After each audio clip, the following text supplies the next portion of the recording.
Bonjour à tous, c'est l'heure de HP Hour, j'espère que vous êtes prêts et bien installés. Dans quelques instants, je retrouve mes chroniqueurs habituels pour une nouvelle émission. Nous aurons également un invité, nous allons parler radio cette semaine.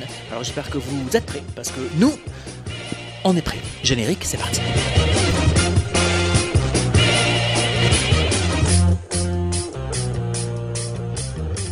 Bonjour à tous, bienvenue pour ce nouveau numéro d'HP Hour. Je vous l'avais promis, je suis en plateau en compagnie de mes chroniqueurs et je dirais même plus chroniqueuses préférées puisque Hello est avec moi cette semaine. Bonjour Hello. Salut. Et Elena également car je n'arrive pas à m'en débarrasser.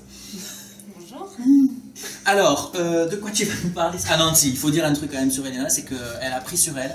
D'habitude, elle prend sur les autres. Elle est venue alors qu'elle s'est fait opérer du genou, c'est ça? Oui, comment ça va? C'est ça, mais ça va. Merci pour cette information et ces détails qui nous font chaud. C'est des bons calmants. D'accord, donc, Elle est un peu droguée. donc elle sera peut-être calme. Et ça, c'est énorme. C'est pas dit. Tu nous parleras quoi de quoi? Parce que c'est vrai, Escrime. d'escrime, d'accord, très bien. Ce sera dans quelques instants, mais cette semaine, nous avons un invité. Nous allons parler Pontac, nous allons parler radio et nous allons parler... Pontac Radio. Bonjour, bienvenue Julien. Bonjour. On reçoit donc Julien qui, il y a quelques années, a créé avec ses petites mains pleines de doigts Radio Pontac, donc on en reparlera dans quelques instants. C'est Pontac Radio. Allez, bam. Oui, bon, Nous, on le savait. voilà, en même temps... Elle l'a dit il y a quelques secondes. D'accord, mais je n'écoute jamais. Alors je dois vous signaler que mercredi nous serons le 6 mai. Et le 6 mai, c'est quoi? C'est la journée mondiale du coloriage. Donc j'ai prévu pour Elodie qui est la plus jeune d'entre nous, et donc qui a quitté l'école il n'y a pas longtemps. Ouais. Voilà, donc ton défi c'est tu dois me finir ce coloriage avant la fin de l'émission, d'accord? Ok, du coup, je fais Attention. pas de chronique, je... Non, tu es prête? Tout. Voilà, bon ben sur ces bonnes nouvelles, j'ai envie de dire que nous allons commencer avec une chronique musicale, et donc tu vas devoir faire ta chronique, non mais tout en dessinant. Ah, tout en dessinant? Moi on m'a toujours dit que les femmes pouvaient faire deux choses en même temps, donc je demande à voir. Donc aujourd'hui, en même temps que je vais colorier ce magnifique dessin, je vais vous parler d'un groupe suédois, t'arrêtes de te moquer de mon accent Non, je s'il ne te me plaît, permettrai pas. qui s'appelle Urban Con et qui a été créé en 2010. Donc en fait, c'est 4 amis, donc là j'arrête de dessiner parce que les noms sont trop compliqués. Donc il y a Emil Gustafsson qui est au chant et à la basse, Rasmus Flicht au chant et au synthé, Magnus Folko à la batterie, Tim Formgren à la guitare et Jacob William Sjosberg au synthé. C'est des Suédois. Ah mais voilà, Des noms Ikea. parce que c'est ça en fait. C'est ça. On a l'impression que c'est des meubles Ikea. C'est ça. Donc c'est un groupe suédois créé en 2010 comme je l'ai dit. Ils font de la musique pop indie et électropop. Donc ils se sont rencontrés au lycée et ils ont commencé à créer leur groupe à ce moment-là. Donc leur première chanson qu'ils ont réalisée eux-mêmes s'appelle Urban Photograph, c'est celle que vous entendez Oui, elle passe là. en ce moment En ce même. moment même, en live, complètement direct. Voilà.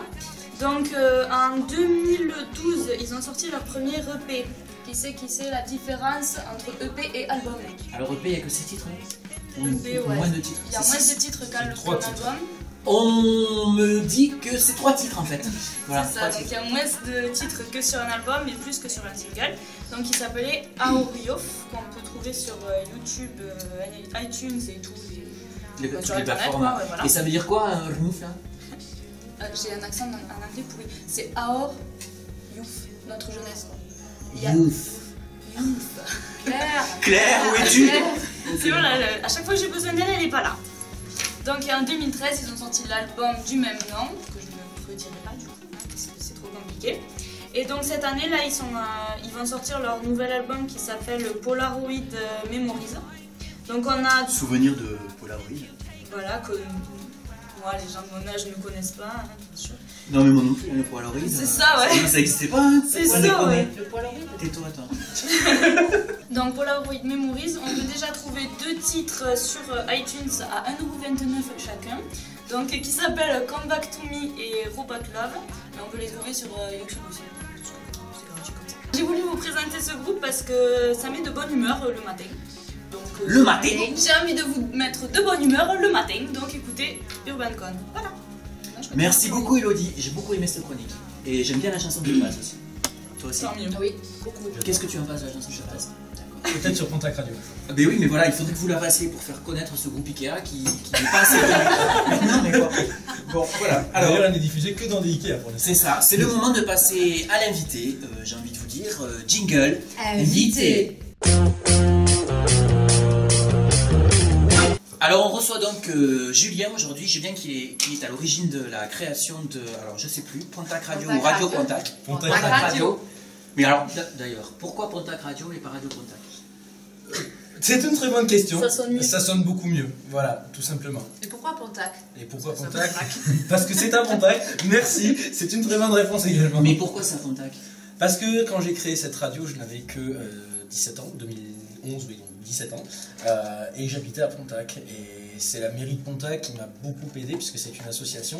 Et donc j'étais à Pontac, ils voulaient dynamiser le village avec cette radio, et du coup on a fait cette radio qui s'appelle Pontac Radio. D'accord, alors justement on va parler un petit peu du parcours de Julien, parce qu'on pourrait vous parler du parcours de Maurice, mais on ne sait pas qui c'est. Donc comment l'idée de la radio t'est venue? Est-ce que c'est quelque chose un attrait que tu avais déjà jeune, même si tu n'es pas vieux, pas autant qu'Elena, ou c'est venu comme ça, ou par rapport à tes études, ou qu'est-ce qui s'est passé exactement? C'est grâce à mes études, oui, parce que j'étais en seconde, en fait j'ai fait 12 ans de théâtre, donc moi je partais plus sur du théâtre, un bac littéraire, etc. Et en seconde, j'ai notre prof principal qui nous a demandé de faire un exposé sur un métier qu'on ne connaissait pas. Et puis moi j'habitais sur Tarbes, donc j'ai écouté une radio qui est à Tarbes, qui s'appelle Atomic Radio, je ne sais pas si on peut le dire. Oui, je connais, oui, c'est génial. C'est génial, et du coup... Je connais, moi, c'est génial cette radio. Je l'adore. C'est vrai. Et ça m'intriguait de savoir comment ça se passait de l'autre côté du poste, et du coup je les ai contactés. De l'autre côté. C'est le nom d'une émission aussi, mais... Plagiat. Et du coup je les ai contactés pour remplir cet exposé que j'avais à faire. Ça m'a vachement plu. L'été qui suivait, donc c'était en 2010, juillet 2010, ils m'ont pris en stage en fait. Pendant 2 semaines pour me faire découvrir la radio, et non pas ils m'ont pris, j'entends des gens rire, je ne sais pas où c'est. Personne. En stage. Alors c'est pas du tout le genre de l'émission. Du tout. Alors franchement. Ils m'ont pris en stage pendant 15 jours. Oui, donc tu as appris à connaître le métier dans les grandes lignes. Voilà, dans les grandes lignes, et j'ai, grâce au directeur d'Atomic, rencontré le directeur de Nostalgie à Luchon, qui m'a également donné l'opportunité de faire plusieurs stages sur les festivals du film en 2011, 2012, 2014, 2015. Du coup, voilà. Je suis vraiment tombé amoureux de ce métier. Du coup, j'ai dû laisser tomber le théâtre. On ne pouvait pas gérer les 2 emplois du temps. Et en 2011, je ne trouvais pas, parce que je n'avais pas d'expérience vraiment fondée en radio, je ne trouvais pas de radio qui voulait bien me prendre sur leur antenne. Et du coup, j'ai décidé de créer ma radio. Alors, comment on fait pour créer sa radio pour les gens qui nous écoutent? Alors, nous, on n'est pas une radio en FM, on est une radio sur Internet qu'on appelle web radio. C'est quand même beaucoup plus simple pour ce qu'on appelle la paperasse, et surtout sur les frais d'investissement de base. On diffuse avec un site qui s'appelle Radionomie, c'est un hébergeur qui regroupe beaucoup de web radios dans le monde entier, qui prend en charge les droits de diffusion, la SACEM, etc., tant qu'on a un certain taux d'audience. Et donc voilà, c'est un investissement de base. Au début, on fait notre petit studio dans notre chambre et on est tout seul en fait. Et puis on m'a conseillé de me rapprocher de la mairie de Pontac pour qu'ils puissent m'aider. Et finalement, je suis tombé sur un adjoint qui était donc adjoint à l'époque, René Bergeret, qui a qui a vraiment trouvé ce projet hyper sympa et qui nous a attribué entre guillemets un local dans la mairie de Pontac, où on est encore aujourd'hui, 3 ans après, pour faire donc, toutes les émissions de Pontac Radio. D'accord, alors parlons un petit peu de la grille de Pontac Radio, parce que je pense que c'est ce que les gens attendent, ce qui les intéresse. Qu'est-ce qui est proposé en fait sur cette radio, et qu'est-ce qui différencie en fait cette radio locale d'une autre radio? Alors nous, on est une radio tout d'abord qui cible les 30-50 ans, c'est-à-dire qu'on est sur un public adulte. Voilà. C'est pour vous. C'est pour vous. Voilà. Et là, tu peux partir en même temps, tu coloris. Donc, les 30-50 ans, hommes et femmes, et locaux, c'est-à-dire que vous en faites également partie, et également les téléspectateurs, qui habitent entre Pau, Lourdes et Tarbes. Donc ça fait un triangle, Pontac est pile poil au milieu, et du coup, toute cette zone-là, nous on la couvre, et c'est cette zone-là qui va nous intéresser. Donc on est sur un public adulte, local, et donc on propose des émissions de contenu, des émissions musicales, et une musique en général assez pop-rock, un petit peu, si on peut citer de grandes radios, un petit peu à la RTL2, Virgin Radio. Voilà. Vous êtes combien? On est 23 animateurs, tous bénévoles, et donc c'est une association donc, gérée par un bureau, et on est donc 23 animateurs. Alors, est-ce que, Julien, il y aura des dates clés entre maintenant, là, le mois de mai, et la fin de la saison, en fait? Alors la fin de la saison, c'est le vendredi 3 juillet, donc cette date, chaque année, on fait l'émission de fin de saison, donc qui regroupe en fait toute l'équipe de Pontac Radio, c'est une grosse émission. Alors on ne sait pas encore si on la fait en studio ou chez un partenaire à l'extérieur. Ce qui fait, quoi qu'il en soit, il y aura un gros paquet cadeaux à gagner comme chaque année. Il y a plusieurs dates dans l'année où on fait gagner des cadeaux aux auditeurs, avec des cadeaux avec nos partenaires. On a la Cité de l'Espace, on a les karting, le Laser Quest, on a vraiment un gros paquet cadeaux qu'on fait, et il y a un auditeur qui gagne ça à l'antenne. Donc ça sera donc le vendredi 3 juillet, et voilà, il y a plusieurs émissions, et donc la grille des programmes est sur le site internet de Pontac Radio. Voilà. Donc, nous mettrons le lien sur la page Facebook de l'émission. Une question intelligente de Elena. Petit aparté, donc Laser Quest, c'est mon sponsor.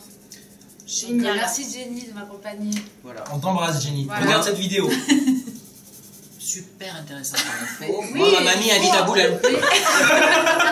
Mais il faut en parler. Mais oui. Dès que j'ai l'occasion, j'en parle. Alors, donc, la fin de la saison, c'est le 3 juillet, et l'été, qu'est-ce qui se passe, en fait? Est-ce que c'est des rediffs? Est-ce qu'il y a des émissions spéciales estivales? Alors il peut arriver qu'on ait des émissions spéciales, c'est suivant aussi la dispo de chacun, puisqu'on est tous bénévoles, donc il y en a qui prennent des vacances, il y en a qui travaillent quand même l'été, donc l'été il n'y a pas d'émission planifiée déjà à l'avance, on fait de la rediff tout le mois de juillet, le mois d'août ça reste très musical, parce que nous le mois d'août, il nous permet de lancer la nouvelle saison. En fait, c'est histoire de dire qu'on va faire plein de barbecues avec l'équipe, de soirées. Voilà, c'est ça, comme vous à pareil. la plage de Cap-Breton, il paraît.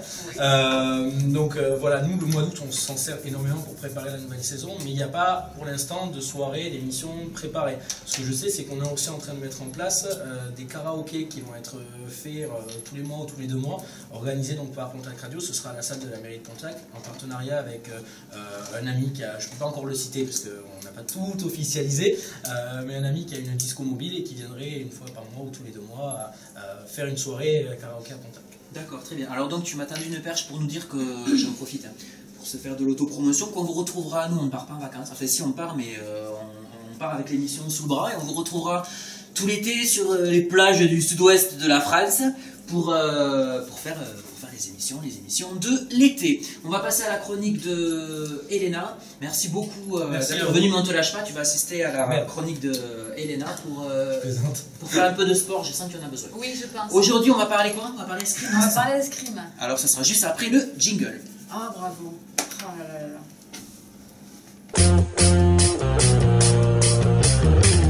Donc aujourd'hui, je vais vous parler d'escrime, donc qui est un sport de combat, l'escrime. Est-ce que vous connaissez un petit peu?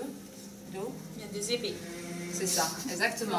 En fait, c'est l'art de toucher un adversaire avec la pointe ou le tranchant, donc on appelle ça l'estoc et taille. Voilà. D'une arme blanche sur les parties valables sans être touchées. Bon, vous les connaissez, c'est quand même une discipline olympique. Hein. Voilà. Donc on utilise 3 types d'armes. Donc il y a l'épée, donc comme disait, on a parlé. Voilà. Le donc sabre aussi, non? Alors voilà, j'y viens. Donc discipline olympique. Excuse-moi d'être un petit peu tu vois, en avance sur tout ce qui est sport de combat, parce que quand on a une cour. Oui, voilà. Donc, parce qu'en fait, c'est bien séparé en fait, hein, les catégories. Voilà, les trois types d'armes. Donc l'épée, donc discipline olympique depuis 1900 pour les hommes et 1956 pour les femmes. Alors le sabre, donc effectivement tu viens d'en parler, donc discipline olympique depuis 1896 pour les hommes et 2004 pour les femmes. Toujours un petit peu en retard. 2 siècles, hein. oui, de 2 siècles. Voilà. Et le fleuret, donc discipline olympique depuis 1896 pour les hommes et 1924 pour les femmes. Donc ces 3 armes sont mixtes. Je vais déranger. Non, mais ignorez. Oui, je pense que je vais faire ça. Donc les épreuves sont individuelles ou par équipe. Donc c'est un sport où le français est la langue officielle. Donc il faut le savoir quand même. Toutes les compétitions en fait dans chaque pays national, donc elles utilisent leur langue locale, voilà. Par contre, dès que la compétition devient internationale, le français est obligatoire. D'accord. Donc il y a plusieurs sortes d'escrime. Donc on va parler de l'handisport, l'escrime handisport, puisqu'il y a quelques temps, il y a eu donc la journée de mondial du handicap. Voilà, exactement. Donc l'handisport, c'est une escrime en fait à part entière qui s'adapte bien à sa pratique en fauteuil roulant. Donc les échanges sont très rapides et les règlements sont proches de l'escrime traditionnelle en fait. Donc technique fondamentale reste la même.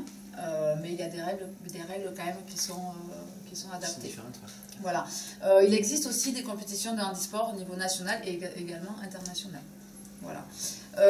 L'escrime classique, bon, l'influence du mouvement sur l'escrime est encore totalement mineure en France, donc on va peut-être pas Rentrer dans les détails. voilà, exactement. Il y a l'escrime de spectacle, donc la notion de position propre à l'escrime sportive n'y est pas vraiment, en fait, c'est plus artistique, c'est plus du spectacle.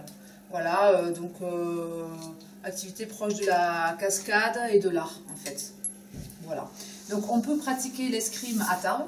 C'est pas possible. Voilà, on a quand même eu des champions olympiques à Tarbes également. Hein, donc, Ah oui, faut les citer. donc la famille Touya, donc 2 garçons et une fille, donc une famille de champions. Voilà, c'est ça. Une famille de champions. Voilà. Donc on peut en faire où alors? Donc il y a l'amicale tarbaise d'escrime, l'ATE.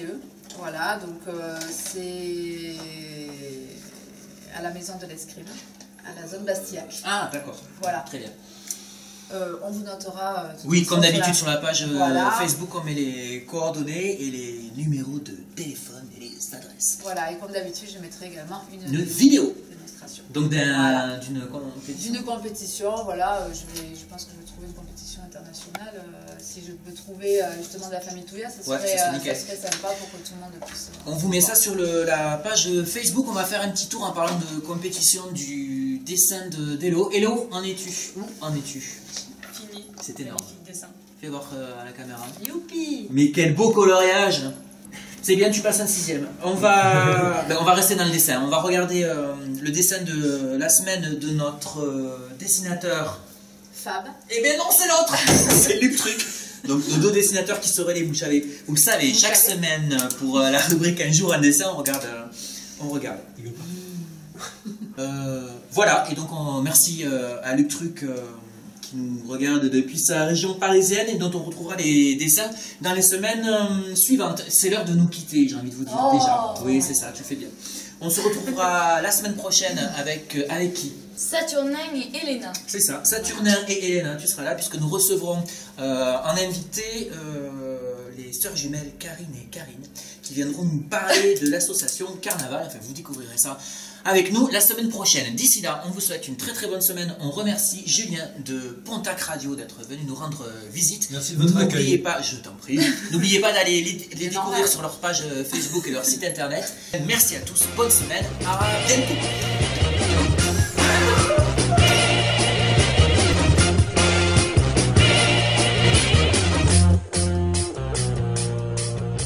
Si on te dérange, tu le dis, hein, Julien? Mais justement, je me fais discuter. Un petit compte, maîtresse. Tu peux Bon, couper, je tu peux la faire, continue, s'il te plaît. je peux. Bon. Et du coup, j'ai découvert le métier de la radio dans les grosses lignes et Les grandes lignes. c'est normal. Oui, parce que non, mais toujours plus gros avec Pontac Radio. D'ailleurs, Non, mais heureusement ouais. qu'on est filmé qu'en haut.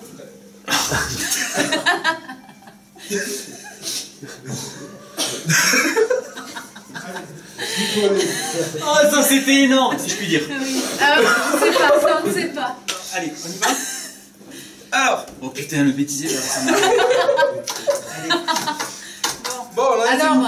Chut, alors j'ai On commencé... peut savoir. J'ai découvert. Donc j'ai découvert. Tu pleures. C'est la première invitée qui pleure. Oh putain, je suis ému.